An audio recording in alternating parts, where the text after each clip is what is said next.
வணக்கம் பிரதர். நீங்கள் வந்து ஹையர் கான்ஃபிகரேஷனில் பார்த்தீங்கன்னா 360 லேப்டாப் பார்க்குறீங்களா? ஸோ உங்களுக்கான லேப்டாப் தான் ஹெச்பி எலைட் புக் ப்ரீமியம் மாடலுங்க. ஸோ இது பார்த்தீங்கன்னா நமக்கு புதுசு பார்த்தீங்கன்னா 2 லட்ச ரூபா பக்கம் வருது. ஸோ நம்ம லைட் யூஸ்னுங்காட்டி இந்த லேப்டாப்போட ப்ரைஸ் நம்ம தருது 52,500 ரூபாய்க்கு தர நண்பா. ஸோ இது பார்த்தீங்கன்னா நமக்கு C type USB, C type charger எல்லாமே வந்துடும். லேப்டாப் நல்ல condition, 2 to 3 hours battery backup நிற்குதுங்க. Keyboard backlight option, full HD 360 touch லேப்டாப்போட வந்திருக்கு. ஸோ இந்த லேப்டாப்போட டீட்டெயில் என்னங்கிறது பார்த்துலாம். ஸோ இதில் பாருங்கள். ஸோ லேப்டாப் பார்த்தீங்கன்னா நமக்கு வெயிட்டும் ரொம்ப வெரி ஸ்லிம்மான லேப்டாப் தான் நண்பா. எந்த அளவுக்கு குயிக்காக புக் பண்ண முடியுமோ பண்ணிக்கலாம். ஸோ லேப்டாப்போட மாடல் மற்ற டீட்டெயில் என்னங்கிறது பார்த்துலாம். ஸோ கீபோர்டு பேக்லைட் ஆப்ஷனோட வந்திருக்கு. டிஸ்பிளே பார்த்தீங்கன்னா நமக்கு வந்து ஃபுல் ஹெச்டி டிஸ்பிளேவோட வந்திருக்கு.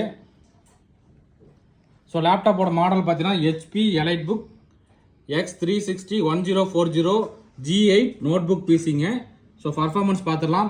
இன்டெல் கோர் i7ல் 11th ஜென்ரேஷன் 3 GHz ஸ்பீடுங்க. கோர் பார்த்தீங்கன்னா நமக்கு 4 கோர் ப்ராசரில் வந்திருக்கு.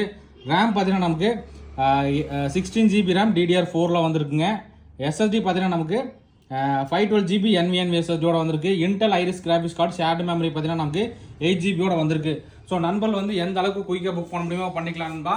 ஸோ இது சவுண்ட் குவாலிட்டி ரொம்ப இருக்குது, டிஸ்பிளே குவாலிட்டி எல்லாமே ரொம்ப நீட்டாக இருக்குங்க. ஸோ எந்த அளவுக்கு நண்பர்கள் குயிக்காக புக் பண்ணிக்கலாம். ஓகே நண்பா, தேங்க்யூ.